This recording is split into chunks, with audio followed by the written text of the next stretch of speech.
Bom dia a todos. É uma honra e uma satisfação estar aqui hoje, diante do professor Sérgio Stella, que não apenas eu estou na lista daqueles ganhadores no passado, mas em 2017, quando eu fui presidente do Congresso Paulista de Nefrologia, o professor Sérgio Stella deve se lembrar, eu acabei optando por fazer a parte executiva do Congresso, mas transferi a presidência do Congresso para o professor Sérgio Stella, que foi que foi presidente de honra daquele congresso, e para mim é uma grande honra participar mais uma vez desse evento. É uma data muito especial para nós aqui da disciplina de nefrologia, porque além de homenagear anualmente um dos nossos mentores, uma daquelas pessoas que guiou gerações e gerações de nefrologistas formados aqui por essa escola, que é uma escola tradicionalmente formadora de grandes nefrologistas, é também a data da formação da nossa turma de residentes, que teve um desempenho brilhante nesse ano. A todo ano isso se renova, e o nosso ânimo como educadores se renova. Então, como uma forma de abrilhantar essa apresentação, nós temos dezenas e dezenas de pessoas online. Eu queria convidar duas das nossas R4, a Luísa Silva de Souza e a Maria Estela Vidoretti, que vão apresentar o caso clínico, e ao final da apresentação do caso clínico, nós teremos a participação, a discussão, junto com o professor Sérgio Stella e o professor Luiz Moura. Bom dia a todos. Meu nome é Luísa, sou uma das formandas dessa turma de nefrologistas. A gente tem essa missão de trazer para vocês uma aula, e é uma coisa um pouco difícil, porque alguns não são médicos, então a gente vai tentar ser um pouco didático para vocês aprenderem um pouco dessa especialidade que a gente tanto ama. O título da nossa aula é a capacidade de se adaptar. Ao final dela, vocês vão entender o porquê desse título. Nós temos um paciente do sexo masculino, de 30 anos, natural e procedente de São Paulo, branco, de descendência japonesa. Ele procurou o pronto-socorro com a queixa de náuseas, vômitos e falta de ar há uma semana. Na história, nós temos um paciente que procurou o serviço de emergência externo com história de náuseas, vômitos e hiporexia, falta de apetite, há uma semana, associado a uma dispneia, falta de ar, progressiva e queda do estado geral. Nós costumamos fazer, quando a gente tem uma queixa principal, um interrogatório complementar, tentando investigar mais ainda o nosso paciente. Ele negou febre, perda ponderal, perda de peso recentes, negou tosse, rinorreia, coriza, hemoptise, escarro com sangue, ortopneia e dispneia paroxística noturna, que também são faltas de ar. Em relação ao aparelho geniturinário, ele falou da presença de espuma na urina e percebeu uma redução progressiva do débito urinário, que a gente chama de oligúria. Negou disúria, ardência a urinar, hematúria, presença de sangue na urina ou edema, inchaço. Era um paciente tabagista há 4 anos, fumava 10 cigarros por dia, tinha o uso de maconha recreacional há 4 anos também, e ex-usuário de cocaína, abstêmio, tinha parado de fumar há 2 anos. Não usava nenhuma medicação continuamente, relatava alergia à dipirona e nunca tinha realizado nenhum tipo de cirurgia. De antecedentes familiares, a mãe do paciente era diabética, tinha 64 anos, o pai, com 62 anos, tinha hipertensão arterial sistêmica, ele é um filho único, não tinha irmãos e não tinha nenhuma história familiar positiva para doença renal, cardiovascular ou neoplasia, câncer. No exame físico da admissão, de sinais vitais, o paciente estava hipertenso, com a pressão de 160/80, taquicárdico, com a frequência cardíaca de 112 batimentos por minuto, bem taquidispneico, com a frequência respiratória de 30 incursões por minuto, e saturando 86% de ar ambiente. O normal é acima de 93%.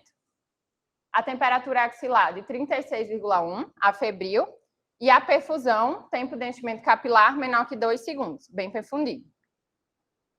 Ele estava em regular estado geral hipocorado, 2 cruzes, desidratado, 2 cruzes, acianótico, afebril e anictérico, e não tinha linfonodos palpáveis. De neurológico, sem nenhuma alteração, vigio, consciente, orientado, com a força muscular preservada, sem déficits neurológicos focais, sem alteração de sensibilidade e com a marcha atípica, normal. Além disso, na ausculta cardiovascular estava normal, não tinham alterações, sem sopros, bulhas normofonéticas, mas na ausculta pulmonar ele estava bem taquipneico, bem cansado, e tinham estertores crepitantes bilateralmente nas bases. No abdômen, sem alterações, era um abdômen plano, flácido, com ruídos presentes, indolor à palpação, sem massas ou visceromegalias palpáveis. Nas extremidades, chamava atenção um edema de membros inferiores, uma cruz em 4, bilateral, simétrico, sem sinais de trombose venosa profunda e com pulsos palpáveis e cheios. O que temos até aqui?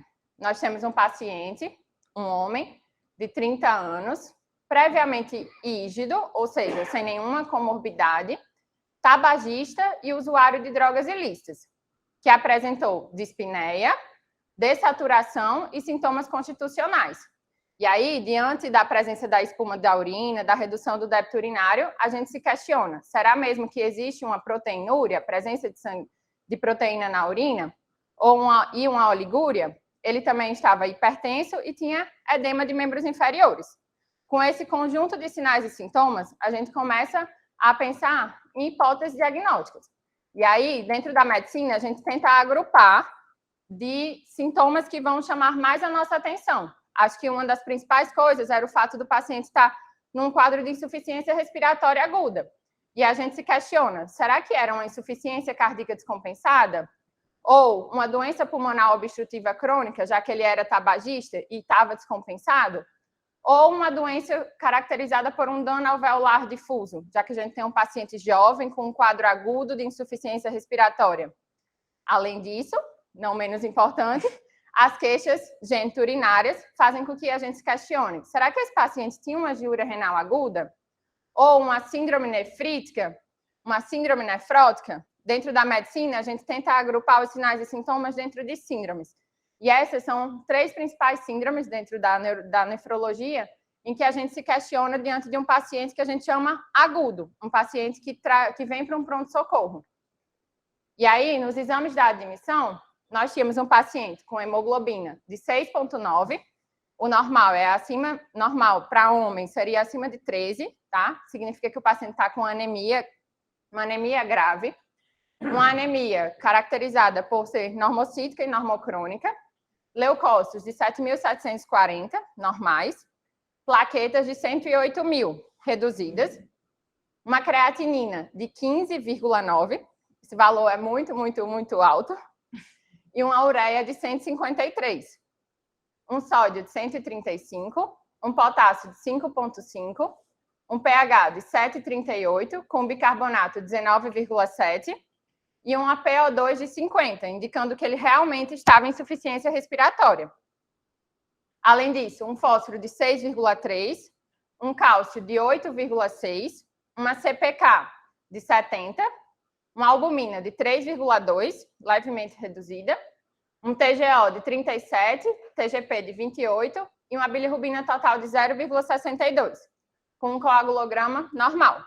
Então, esses exames corroboram ainda mais que a gente tem um paciente com anemia, com uma disfunção renal grave, sem alteração hepática. Esses exames são marcadores de função hepática. E para complementar, como a doutora Patrícia gosta de falar, a nossa biópsia líquida, a gente tem a urina 1, com pH de 6, a densidade de 1010, normais, com presença de proteína no xixi, confirmando o que o nosso paciente mesmo falou da presença de espuma na urina, glicose e nitrito ausentes, hemácias acima de 1 milhão, bem alterado, e leucócitos de 1.616.000 leucócitos, com dismorfismo eritrocitário presente. Além disso, uma relação proteinúria-creatinúria em amostra isolada de 2,35, também elevado. No exame de imagem, no pronto-socorro, geralmente a gente faz, quando o paciente tem insuficiência respiratória, um raio-x. No raio-x do nosso paciente, a gente evidencia aqui, principalmente, um infiltrado intersticial bilateral, bem significativo, pegando bases até terço médio, compatível com o exame físico em que a gente viu que tinham estertores crepitantes bilaterais. E aí, retomando, com esses novos exames, a gente começa a formular que dentro de um quadro de insuficiência renal, de uma injúria renal aguda, com uma urina 1, que a gente chama de proliferativa por ter aquela leucocitúria, aquela hematúria, nós temos uma síndrome que chamamos de glomerulonefrite rapidamente progressiva, associado a um quadro de insuficiência respiratória aguda tipo 1 ou hipoxêmica e uma anemia. Nesse contexto, foi que o paciente foi transferido para o Hospital São Paulo. Aqui foi já um caso que a gente teve durante o ano passado, em que o pronto-socorro do Hospital São Paulo não está mais aberto, então o paciente ele procurou primeiro a UPA e depois foi referenciado para o nosso hospital. E nesse momento é que ele chega para a gente. Dentro dessas hipóteses, a gente agrupa elas dentro de uma síndrome, que chama a síndrome pulmão-rim, porque nós temos tanto o acometimento pulmonar da insuficiência respiratória aguda, quanto o acometimento renal da injúria renal aguda. Nesse contexto, temos algumas hipóteses. Uma que se chama doença antimembrana basal glomerular, cujo epônimo mais conhecido é a síndrome de Goodpasture, ou as vasculites ANCA-associadas, as doenças do colágeno, sempre o principal exemplo, o lúpus, a presença de fármacos, porque essas doenças podem ser causadas por algumas medicações e até mesmo por drogas ilícitas também, as vasculites ANCA negativas, e quando a gente não encontra uma causa, que a gente dá o termo bonito de idiopática. Complementando a investigação, quando o paciente chegou no Hospital São Paulo, nós solicitamos exames rotineiramente nessa investigação de uma glomerulonefrite rapidamente progressiva, que a gente caracteriza como um perfil reumatológico, que está associado àquelas doenças que eu falei, do colágeno e as vasculites.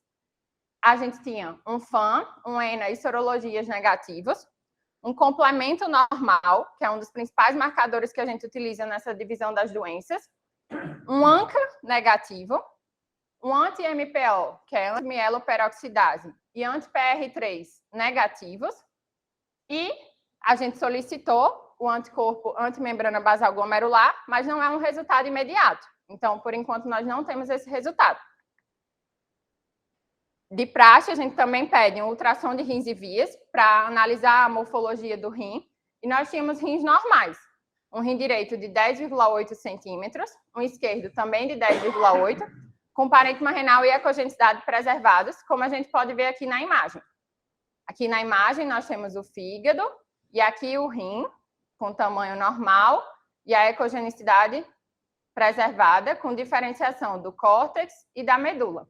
E aqui o rim esquerdo, também normal, tem alterações.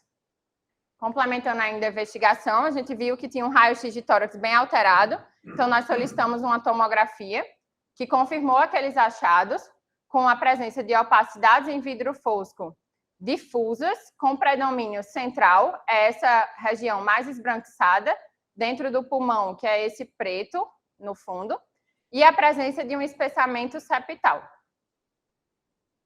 E aí, a nossa conduta diante desse caso, nós tínhamos um paciente com anemia grave.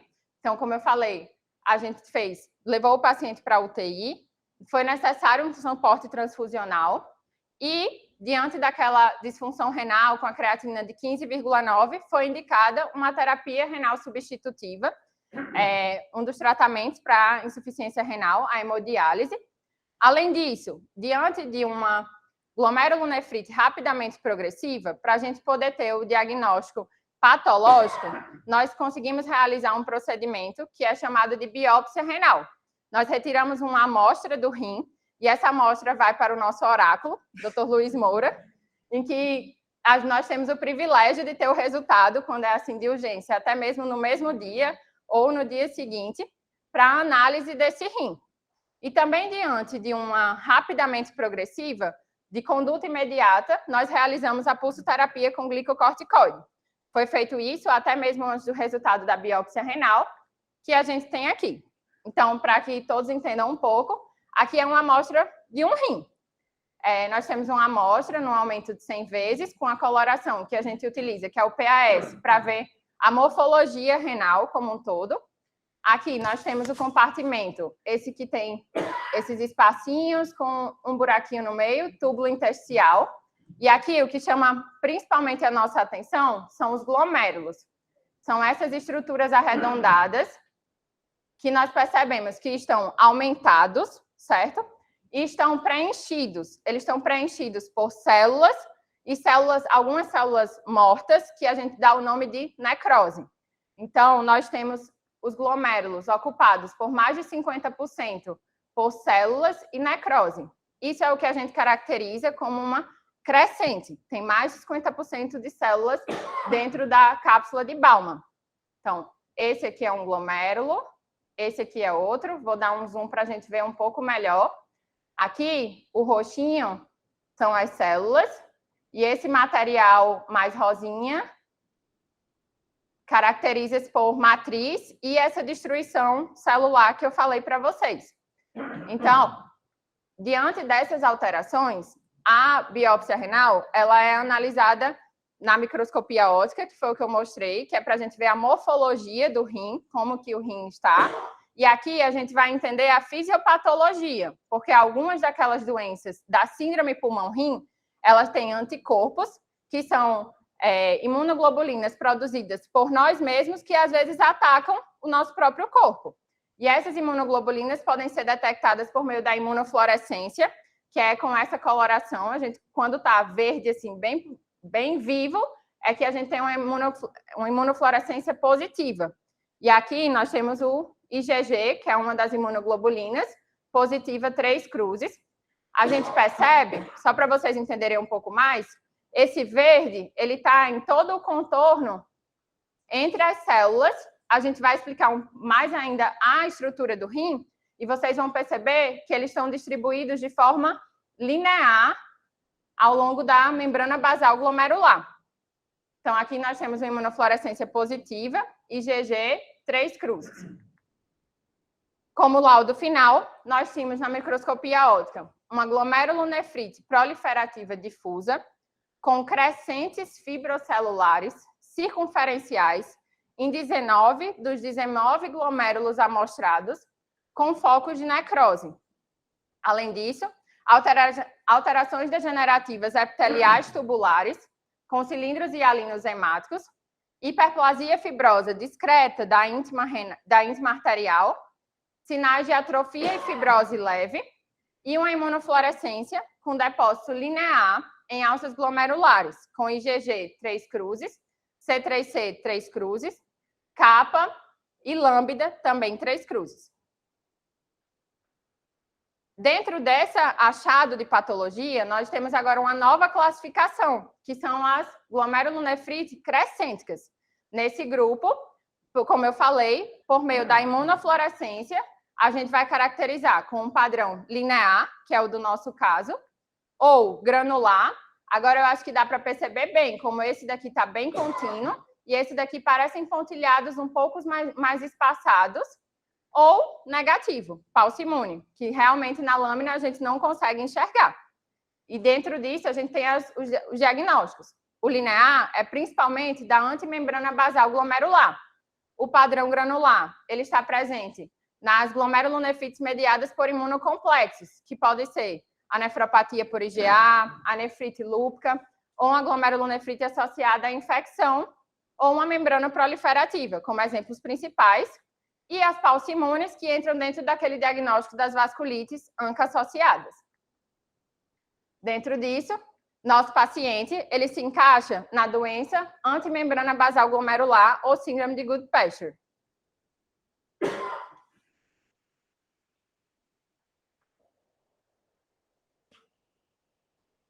Bom, A síndrome de Goodpasture, ou, né, como a gente chama hoje de doença antimembrana basal glomerular, ela foi pela primeira vez descrita em 1919 como uma síndrome pulmão-rim por Goodpasture. Na época, ele identificou esse acometimento pulmonar e renal, mas o epônimo ele só foi dado a ele muitos anos depois, em 58, por 2 outros médicos que também identificaram, né, uma síndrome pulmão-rim, e eles compararam com aquela primeiro acometimento descrito por Goodpasture e deram a ele o epônimo da doença. O anticorpo antimembrana basal só foi identificado praticamente 10 anos depois, confirmando a etiologia, a fisiopatologia da doença. Em relação à doença antimembrana basal glomerular, ela é uma doença autoimune que ela é caracterizada pela produção de autoanticorpos contra o domínio não colágeno da cadeia alfa-3 do colágeno tipo 4, cuja incidência é próxima de 0,5 a 1 habitante para cada 1 milhão de habitantes, com uma distribuição bimodal da doença, ou seja, existem 2 picos, né? Aquele pico do paciente mais jovem, próximo aí da 3ª década de vida, e aquele pico que pode acometer o paciente mais idoso, próximo das 6ª, 7ª décadas de vidas. Em 80% dos casos, se apresenta como uma glomerulonefrite rapidamente progressiva, que é o que a Luísa já explicou, podendo se apresentar como uma doença renal isolada, ou seja, apenas o acometimento renal, ou como uma síndrome pulmão-rim, que foi o caso do nosso paciente. A mortalidade extremamente significativa, a literatura traz para nós um valor próximo de 96% de mortalidade antes da imunossupressão e algo próximo de 47%, 50% de mortalidade após a era da imunossupressão para essa doença. E o que a gente sabe hoje é que esses pacientes eles apresentam uma recuperação de função renal muito baixa. Algo próximo também de 5%. E quando é que eu vou suspeitar, né? Quais são os possíveis preditores de baixa recuperação de função renal para esse paciente? Se eles são oligúricos, ou seja, se eles urinam muito pouco a apresentação do quadro, ou se eles já precisam de terapia renal substitutiva, de diálise à apresentação, ou quando na biópsia renal eu encontro uma elevada proporção de crescentes, próximo aí de 85% a 100%, que era o caso do nosso paciente. A recidiva da doença, ela é incomum, menor que 2% dos casos, e está mais associada. Quando que ela vai, eu devo talvez suspeitar de que ela vai acontecer. Quais são os fatores de risco? Os pacientes que são tabagistas, ou que eles têm alguma exposição a hidrocarbonetos, ou que eles têm uma sorologia ANCA positiva. Em relação à dupla positividade, né? Esses pacientes, eles não apresentam somente o anticorpo, eles podem, né, não apresentar somente o anticorpo antimembrana basal glomerular positivo. O que a gente vê na literatura é que existe uma elevada proporção de pacientes que apresentam o antimembrana basal glomerular positivo e são ANCA positivos também, tá? 5% dos pacientes que têm uma vasculite ANCA associada podem apresentar o antimembrana basal positivo, o anticorpo, e 1/3 daqueles pacientes que têm o antimembrana basal positivo podem apresentar o ANCA positivo também. E por que isso é importante para nós? Não só porque a gente vai pedir esse autoanticorpo na hora da avaliação e da suspeita, mas porque a gente sabe que esses pacientes, eles podem apresentar uma doença renal mais grave e eles apresentam mais hemorragia alveolar, porque eles também podem recuperar mais a função, ou seja, eles podem apresentar uma melhor recuperação da função renal e da dependência de diálise, porque esses pacientes, eles têm uma recaída semelhante à das vasculites ANCA associadas, isso é importante, porque diferente do antimembrana basal glomerular, que apresenta uma baixa recidiva, esses pacientes, eles podem apresentar uma recidiva de até 50%, tá? E porque o tratamento, ele é mais agressivo. Então, esses pacientes, eles precisam de terapia de indução e eles precisam também de terapia de manutenção, diferente daqueles pacientes que apresentam somente a doença antimembrana basal glomerular, com apenas o anticorpo antimembrana positivo.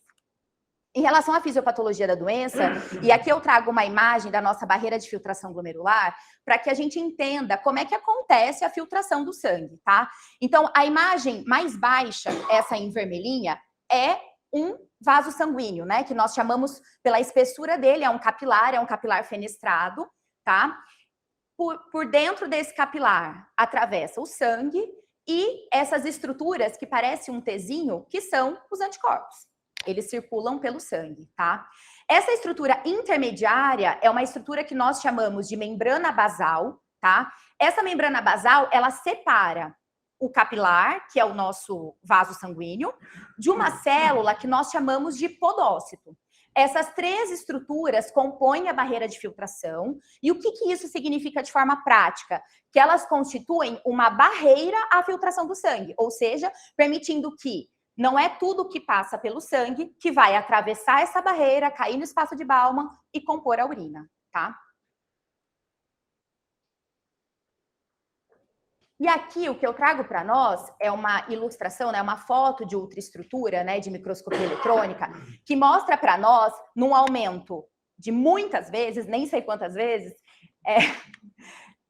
aqui nós temos o endotélio fenestrado, intermediário como a membrana basal, como eu já falei para vocês, e aqui os podócitos, aqui a gente tem os processos podocitários, tá? A membrana basal glomerular, que é essa estrutura intermediária, como eu falei, ela é formada ela é constituída de 3 elementos, vamos dizer assim.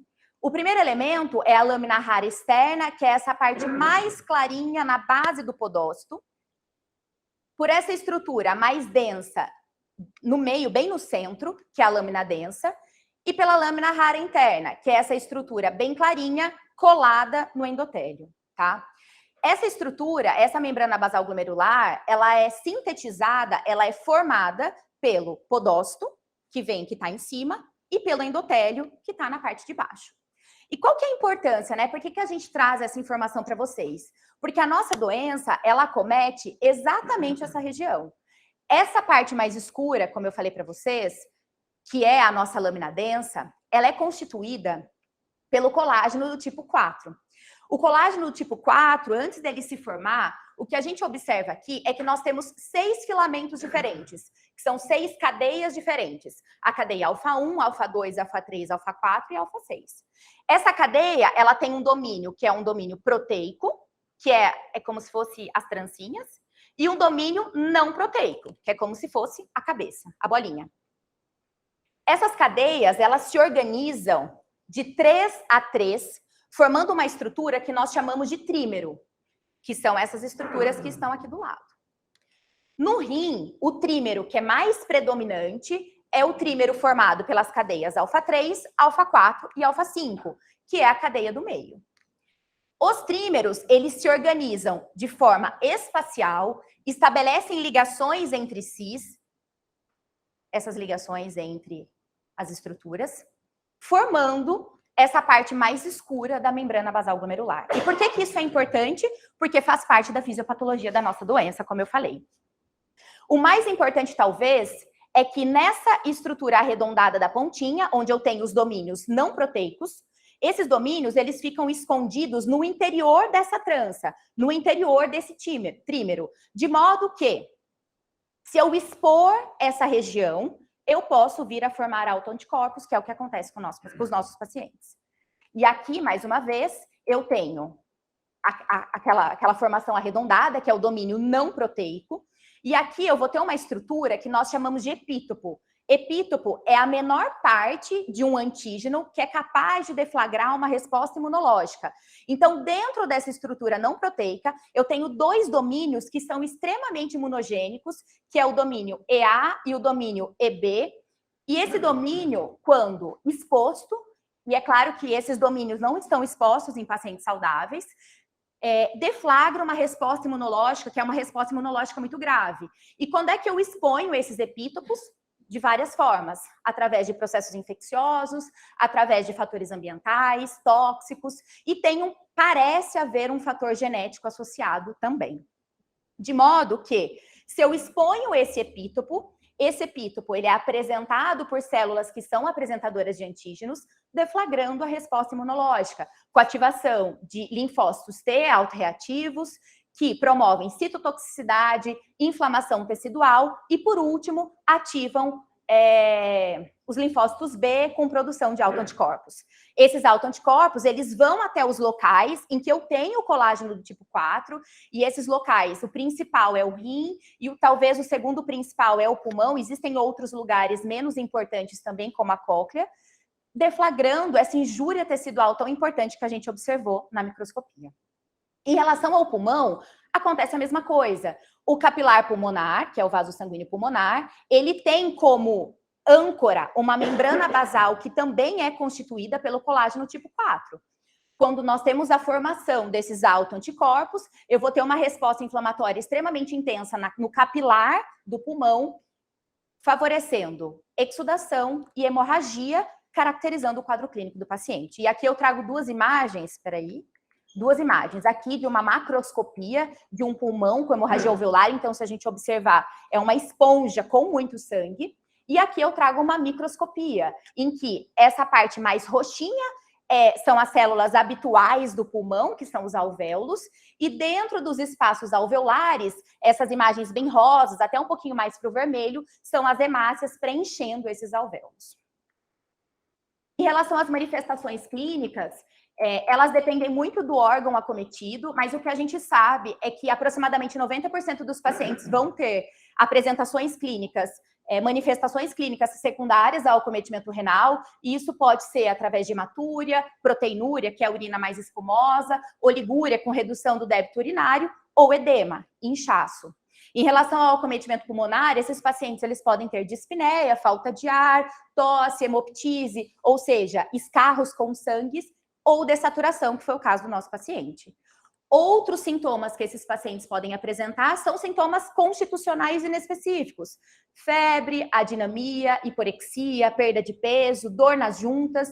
E o que parece haver uma correlação é de que esses pacientes que apresentam sintomas sistêmicos mais prolongados parece estar associado à dupla positividade que eu citei para vocês no começo da aula. Em relação ao diagnóstico, dada a gravidade da doença, a gente não tem dúvida nenhuma de que esse diagnóstico ele tem que ser precoce e muito precoce. E a gente consegue estabelecer esse diagnóstico juntando as peças. Então, através do quadro clínico do paciente, com tosse, dispneia, escarro hemoptoico, febre, queda do estado geral, através do laboratório, que mostra para nós uma disfunção renal importante, né, com necessidade de TRS, queda de HB, mostrando para nós que teve, de fato, hemorragia alveolar, e uma urina com sedimento superativo, né, leucostúria, hematúria com dismorfismo, e a sorologia aqui, se ela saísse brevemente, nos ajudaria no diagnóstico também, mas que não foi o caso do nosso paciente. E a imagem pulmonar, por fim, mostrando um infiltrado pulmonar perilar. Não mais importante, o diagnóstico confirmatório, né? O mais importante para nós é a biópsia renal, que vai mostrar para nós, né, como diagnóstico, uma glomerulonefrite crescêntica, que são essas organizações arredondadas, preenchidas por células, que a Luísa já citou, com a imunofluorescência com depósito linear em parede capilar, com predomínio de IgG. E aqui, o que vale a pena a gente dizer é que a gravidade da doença, ela é muito dependente de qual anticorpo que eu formo. Na maioria das vezes, os anticorpos que são formados são anticorpos da classe IgG. IgG 1, 2 e 3, que são imunoglobulinas, que são fixadores de complemento. Então, uma vez que eu fixo o complemento, eu vou desencadear a resposta inflamatória e o dano tecidual. Se eu tiver a formação de imunoglobulina que fixa pouco ou não fixa o complemento, a minha resposta tecidual, a minha injúria tecidual vai ser muito menor e às vezes até ausente.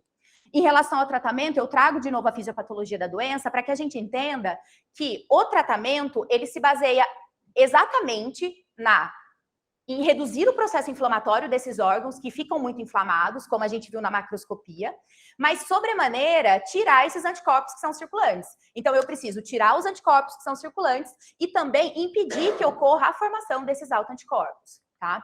De modo que o tratamento, ele é embasado, eu consigo separar o meu tratamento quando eu tenho dois pacientes distintos. Então, aquele paciente que tem uma hemorragia alveolar presente, ou seja, ele tem uma glomerulonefrite rapidamente progressiva, mas ele tem também um acometimento pulmonar associado, e para esse paciente, além dos exames que a gente já está habituado a pedir, a gente precisa estabelecer, bom, eu tenho o diagnóstico histológico em menos de 24 horas, que foi o nosso caso, sim.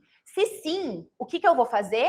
eu espero o resultado, mas eu já faço a pulsoterapia, já posso iniciar a plasmaférese e logo em seguida já estabeleço a imunossupressão, que é a nossa medicação eleita, é a ciclofosfamida, tá? Agora não, a minha biópsia, o meu diagnóstico histológico vai demorar mais de 24 horas? Bom, então eu vou fazer de cara o corticoide e a plasmaférese de forma inicial e assim que eu tiver o diagnóstico histológico definitivo, eu posso prescrever a ciclofosfamida.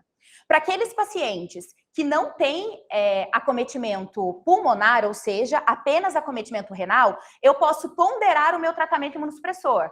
E como é que eu vou ponderar esse tratamento? Eu vou ponderar avaliando meu paciente, avaliando o laboratório, avaliando a própria biópsia. Bom, é um paciente oligúrico a apresentação? É um paciente que já precisou de terapia renal substitutiva à apresentação do quadro? É um paciente que tem mais de 80% de crescentes à biópsia renal? Se sim, e esse paciente não tem acometimento pulmonar concomitante, eu posso optar pela não imunossupressão. Porque o que a literatura traz para nós é que a recuperação desse paciente é muito baixa, a recuperação renal é muito baixa, e que os danos associados à imunossupressão são muito maiores.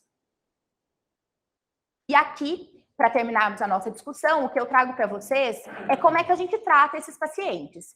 E a divisão que nós fazemos, além de acometimento pulmonar ou não, esse paciente, ele é positivo para o antimembrana basal, mas ele é positivo para o ANCA? Se ele não for positivo para o ANCA, o que a gente sabe que tem que ser feito é uma terapia de indução com glicocorticoides, ciclofosfamida e plasmaférese nas doses que são citadas, e a manutenção não é recomendada, porque como eu falei para vocês lá atrás, é uma doença de um HIT único. Então, o paciente ele vai ter um HIT, eu vou induzir a remissão e esse paciente não precisa ser tratado após. O que eu preciso é seguir esse paciente e, inclusive, ponderar. Será que eu preciso manter a ciclofosfamida para esse paciente por quanto tempo? Será que eu mantenho por 2 a 3 meses, mesmo tendo 100% de crescentes, mesmo ele já estando em terapia renal? Ponto de interrogação, tá? Agora, para aqueles pacientes que têm o antimembrana basal positivo e são ANCA positivos, dada a agressividade da doença, o que a gente sabe é que tem que ser feito é que, além da terapia de indução, eu preciso fazer terapia de manutenção para esses pacientes. E a terapia de manutenção, ela é recomendada e ela é semelhante à das vasculites ANCA associadas, tá? Então, aqui eu posso usar ASA, posso usar Ritux e por aí vai. E o tempo de tratamento dessa manutenção também é um ponto de interrogação na literatura, mas o CADIGO, o nosso guideline de glomérulo, traz para nós algo próximo aí de 18 meses a 4 anos de terapia de manutenção. E aqui o que eu complemento para vocês é que os estudos que embasam o tratamento dessa doença são estudos observacionais. Então, a evidência do estudo ela é muito baixa, mas o que parece haver é que os pacientes que foram tratados com ciclofosfamida, glicocorticoide e plasmaférese, quando eles foram comparados com controles históricos que não foram tratados, ou que foram tratados de forma incompleta, ou seja, só receberam plasma, ou só receberam ciclo, ou só receberam glicocorticoides, foram pacientes que morreram menos, aqueles tratados, e que tiveram melhores desfechos renais. Em relação ao transplante, o que a gente sabe, né? Quando transplantar esses pacientes com doença antimembrana basal glomerular, o que a literatura traz para nós é que eu teria que ter a dosagem desse anticorpo indetectável por pelo menos 6 meses, tá? Porque a gente sabe que a recidiva nos pacientes que têm o anticorpo positivo é próxima de 50% no enxerto, mas menor que 3% se eu tenho esse anticorpo indetectável. A sobrevida desses pacientes transplantados é comparável a de pacientes com outras causas de insuficiência renal.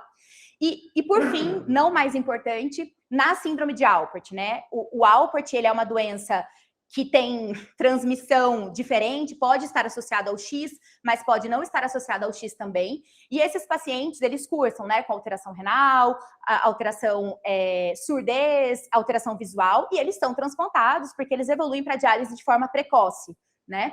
Não todos, mas grande parte deles. E esses pacientes, quando eles recebem um enxerto, aquele enxerto vai ter uma membrana basal, que é uma membrana basal nova, que o meu corpo não reconhece, porque eu estou acostumado com uma membrana basal diferente, que tem uma alteração do colágeno tipo 4. Então, aquele órgão é não selfie para mim. Então, esses pacientes, eles podem desenvolver próximo de 5 a 10% podem desenvolver esses anticorpos antimembrana basal no pós-transplante. A doença propriamente dita, ela é menos frequente, mas quando ela acontece, ela é precoce e pode levar à perda do enxerto. Voltando ao nosso caso, esse paciente, a gente fez a dosagem da sorologia, né, o anticorpo antimembrana basal glomerular, saiu próximo aí, umas 3, 4 semanas depois dele ter chegado no hospital, e o valor que veio foi maior que 200 unidades por decilitro, sendo que o valor de referência do laboratório era menor que 20, tá? Esse paciente, ele ficou em leito de UTI, ele recebeu alta da UTI estável, com recuperação completa do quadro pulmonar, porém, ele não apresentou recuperação da função renal e segue em diálise até hoje. E é isso. A capacidade de se adaptar depende das pessoas ao nosso redor. Nós, residentes, agradecemos a todos. Parabéns, meninas, pela apresentação, Luiz e Maristela. Queria inicialmente convidar o professor Sérgio Stella para fazer comentários sobre o caso clínico e, na sequência, o professor Luiz Moura também para fazer os seus comentários como oráculo da patologia.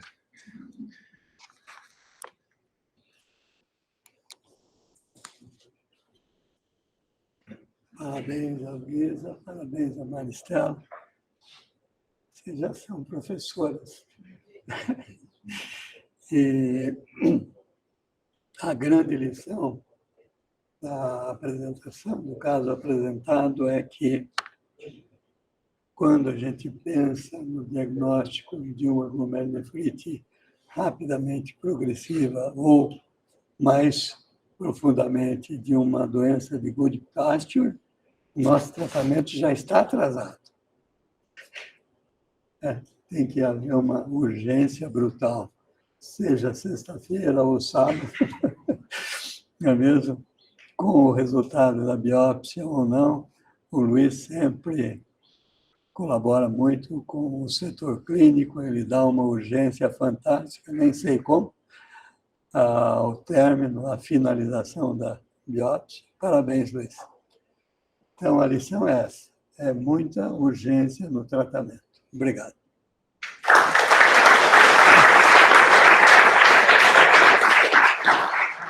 Sou Luiz Moura.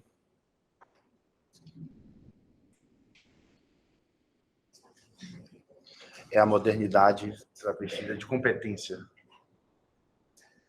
Oi, desculpa. De certa maneira, é isso mesmo. O Lúcio é o meu objeto sempre de, vamos dizer assim, de atuação, quando se fala que a medicina hoje em dia ela é muito mais baseada em sofisticações tecnológicas, e eu sempre digo que isto é uma forma de encobrir a falta de competência.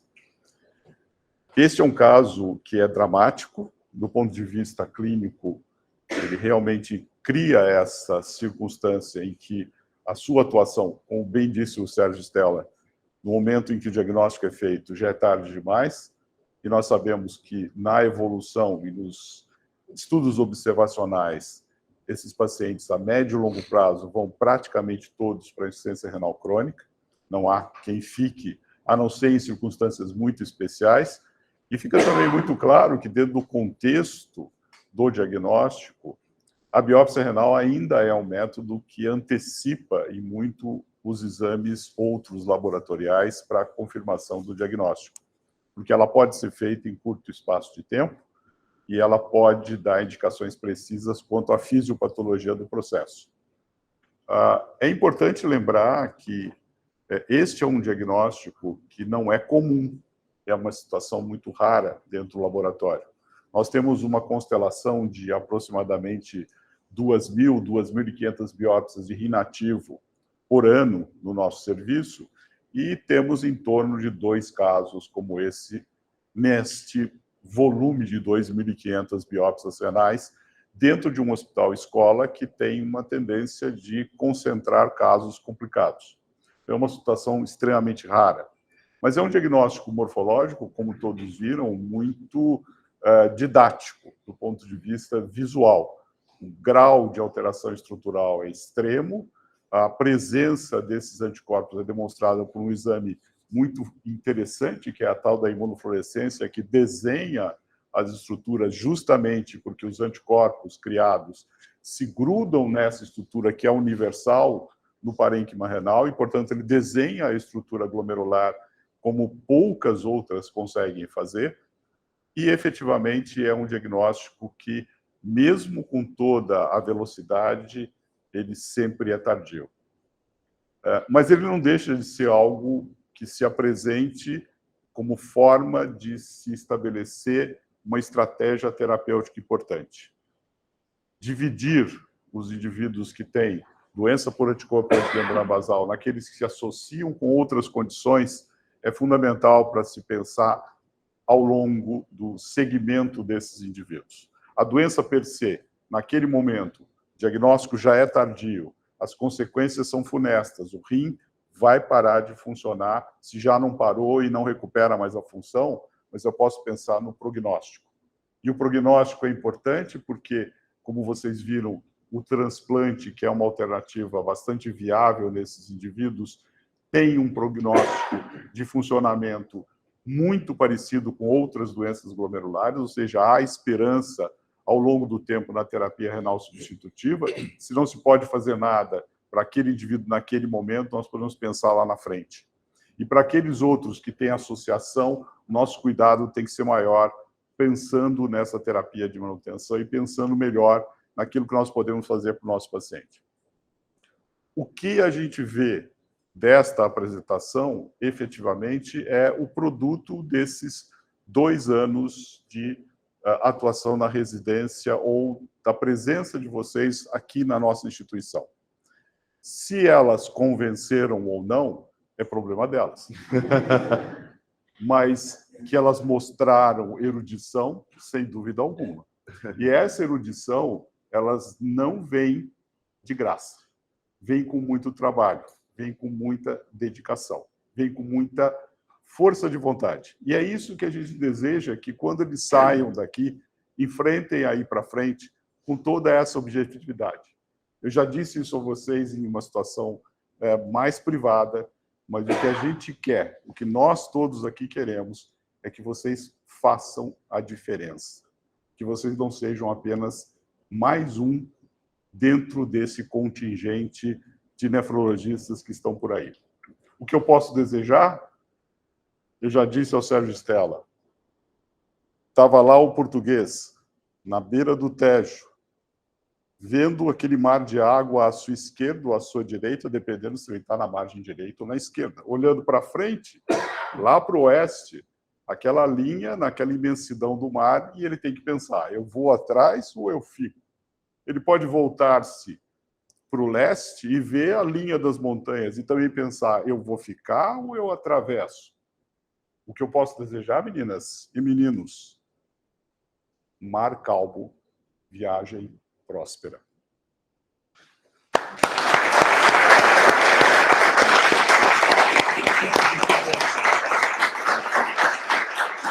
Queria agradecer a Luísa e a Estela pela apresentação brilhante, por traduzirem em palavras que fossem alcançadas por toda a audiência. Obrigado. Eu sei que vocês estavam aqui representando toda a turma, agora todos os nefrologistas, e para simbolicamente coroar esse momento, eu vou devolver a palavra ao nosso mestre de cerimônia, para nós passarmos a diplomação dos residentes.